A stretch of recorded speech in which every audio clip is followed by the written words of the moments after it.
Let's talk about this first big story. This is crazy. From Al Jazeera, Trudeau lifts emergency order invoked to end trucker protests. Amid criticism, the Canadian PM insists Emergencies Act was needed to quell anti-government blockades and occupation.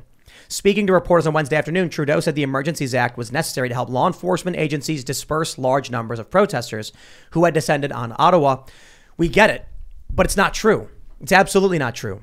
They could have had a very small group of police officers, very small, walk up to the peaceful truckers and say, we're placing you under arrest for, obstructing a roadway, and that's it. We've seen them do this over and over again to climate change activists, to left-wing protesters. I understand Canada's a different country than the US, but come on, policing is very similar here and there. Instead, they pulled out the boot and they put it on people's necks. My opinion is that they wanted to make these emergency powers permanent. We already heard the Deputy Prime Minister in Canada say, we want this financial powers to be permanent because of cryptocurrencies and crowdfunding. And now all of a sudden, we're lifting the order. Why? I think the backlash was bad. They wanted to use the protest as an excuse to expand their powers. It didn't work. Well, I don't know what's going to happen next. Certainly, they did crush those protests. We got protests coming here into the U.S. They're trying to unfreeze bank accounts. But I'll throw it to you guys. I mean, you guys have been on the ground for a lot of protests. I don't know if you guys were following what was happening with the truckers up in Canada or at, similar protests. But I'm curious what your thoughts are based on what you've seen on the ground versus what's displayed in the news. I think for me, the biggest takeaway was this is one of the biggest worker uprisings that we've ever seen in our history, where you actually have true, people in the middle class, working class actually uprising together. And it's not like a fringe left or fringe right. It's just a true working class coming together. Then you actually got to see the Canadian government, how they responded with just complete government overreach, using their security forces to beat up on protesters, to beat up on also members of the media. A lot of members of the Rebel News, which I'm really, truly grateful for Rebel News, because their journalists have been on the ground and just getting us these crucial videos of what's going on in Ottawa. And without them, I feel like we would be just kind of be, dependent on the corporate media. And then the way actually I look at Rebel News is actually I look at our DC riot squad in 2020, where it's like you kind of have these few on the ground reporters getting these kind of viral videos and showing you the truth. But I think one of the biggest takeaways from what's going on in Canada was that, governments all over have been completely silent when it comes to violence on peaceful protesters and also members of the media. I think one of the key takeaways that I've took away is that at least the president of El Salvador, Nayib Bukele, has come out and spoken out against this. And it's interesting to see, because for me, as well as, if these demonstrations were happening in Yemen or Afghanistan or anything like that, the U.S. government will be quickly, up in arms and telling us how we need to intervene. But since it's Canada, I mean, we've been completely silent on this issue. Didn't Canada issue a statement about Cuba recently, like during the protest? Did you see that? Yeah. Something like that, where they're like, people should have their free speech. Like, shut up. Nobody believes you. You know what's really fascinating about this, though?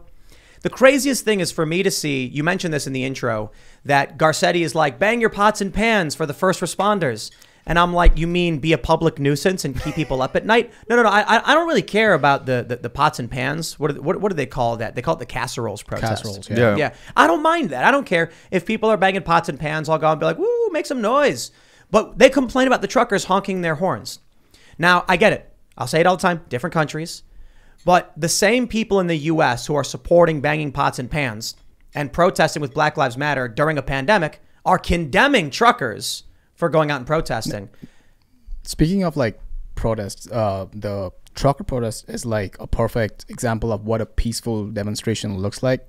And the whole cause and effect is just to cause a disruption so that people in charge realize that we are essential to what you do and how the country works. And if we stop working, there's a huge problem.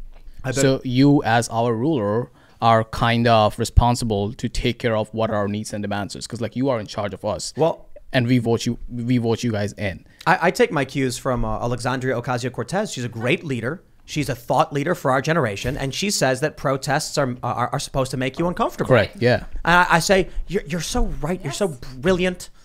I absolutely agree. And boy, but in all uncomfortable. Yeah. In all seriousness, so she is right. The problem is the protests she was defending were violent, riotous. And the ones we're defending are like people parking their trucks in the street and honking. I wonder if they would have had a better protest if they weren't honking, if they had just blocked traffic and sat there and stopped working. Because like you want to make people uncomfortable, but it's the kind of discomfort where like, if the truckers aren't there, we're going to suffer. Not the kind of discomfort where like it hurts because you're making so much noise. Stop. Because now most of those people in Ottawa wanted the truckers gone. They're downtown, though. It's not like they're going into suburbs and like residential neighborhoods. It's worse downtown because you have buildings with just densely packed citizens that are suffering, basically. It's not a residential area, though. I've seen video of people like in their high-rise recording from above. There are people who live there. I'm not saying nobody lives there, but it's not like they're going into a strictly residential neighborhood. They're going into like a business district in downtown. I understand the intent to disrupt and blockade and to I get that part, but the noise was really destructive, probably unnecessarily destructive. So American guys, you truckers, keep that in mind. They're looking for a reason to bust you. Don't give them one. Oh, everyone's posting ones in chat. No. All right. Honking, I think is brilliant. Me too. It's you're just honking your horn. You're making noise. These protesters go around with boom boxes. They go around screaming. They go around chanting. They bang drums nonstop. This is what protests have been doing for a really, really long time. To come out now and be like, oh, but the truckers shouldn't. I'm like, look, we tolerate a certain degree of discomfort for nonviolent civil disobedience. And making noise can be annoying and frustrating, but it really does show you the complete BS that is the left-right paradigm. That when you are making noise in their city, how dare you? Oh, I'm going to go and enact emergency powers and freeze your banks. Yet they can go out and they can bang whatever they want, whenever they want for their cause. That when you're engaging in your protest on the steps of your state capitol building, they say, oh, it's a super spreader event, these evil far-right guys. And then they go up by the thousands during the same pandemic, and the nurses are clapping and cheering for them. I love that photo. Where the nurse is standing in front of the truck that says like no mandates or whatever, and they're like, hands on their hips. And then at the same time, you get a video of nurses clapping for Black Lives Matter. I'm like, dude, I'm not playing this stupid, you get, rules for thee, but not for me game. If we tolerate banging from the left and pots and pans, I got no issue with people honking their I wouldn't horns. tolerate it. Outside my house, if people were making noise 24/7, I wouldn't tolerate it. I'd make it stop. And if the law wasn't, well, there's lots of ways to do it. No, there isn't. Yeah. One of them is call the cops.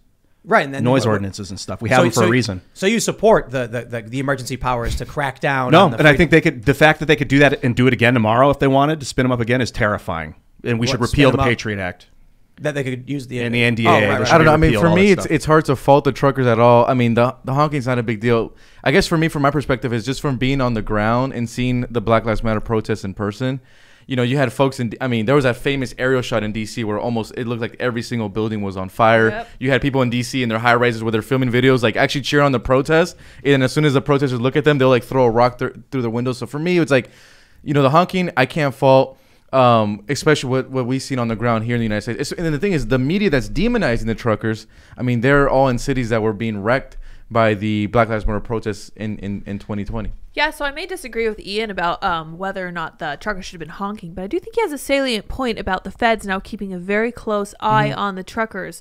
Jack Posobiec also made the point recently. He said, I don't think that a convoy is the best way to get your point across. He said, I think that a general strike is a better way to do it. Yeah. And I think that's true because it is so decentralized, which is something we talk a lot about. I think something so decentralized would really drive the point home. Look at this video real quick. This is such a great video. Look at this video. My God, yeah. This is a video from the Black Lives Matter insurrection in Washington, D.C. Look at the smoke everywhere.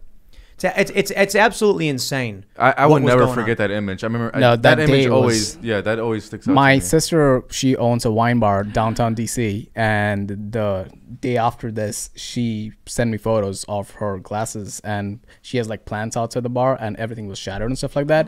And even if like I was to like step myself out of the bubble and be like, hey, is this dangerous, or are truckers blocking downtown and honking dangerous? I would rather, I don't know, I would choose the one where my sister's bar glasses got shattered. Right. We're going to see this Freedom Convoy. There's two. There's the people. There's actually several. There's more than two. People's Convoy is going to be leaving. I think they left today. They left today from Adelanto, California, which is in San Bernardino County. And they're planning on making it to D.C. by the 5th. Yeah. But there's also the Freedom Convoy. Small ones, Yeah, this is crazy. And they're going to be there on the 1st. So I guess they're driving a lot more. So basically starting March, there's going to be like a lot of truckers, a lot of people basically all over the DMV area. Yeah, I'm Making excited. the 'cause same point in we Canada. We live here. Oh boy, it's gonna be interesting. We're super close to Frederick, which is like the last. No, And it's not just that. Hagerstown. Now DC is again back to the green zone, which it was after Jan 6, which is Yeah. kind of makes me really sad because I've been living in DC for like 3 years now, and the city was all fine and dandy before, I don't know, like COVID. And after COVID happened and Jan 6 happened, the city turned into a green zone, and it was all Yup. sad and gloomy. And downtown, you can like hear like a needle drop. Yeah.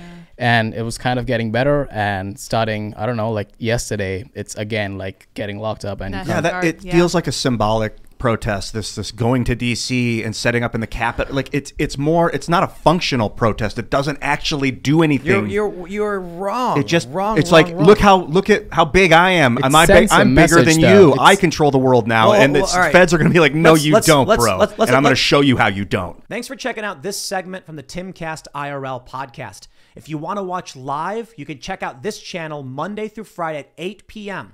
And don't forget to smash that like button, subscribe to this channel, and if you want more unfiltered and uncensored content with all of these guests, go to timcast.com and become a member. All of these guests you know and love in exclusive segments on our website where we are unrestricted in what we talk about, so you'll definitely not want to miss it. Thanks for hanging out. We'll see you all next time.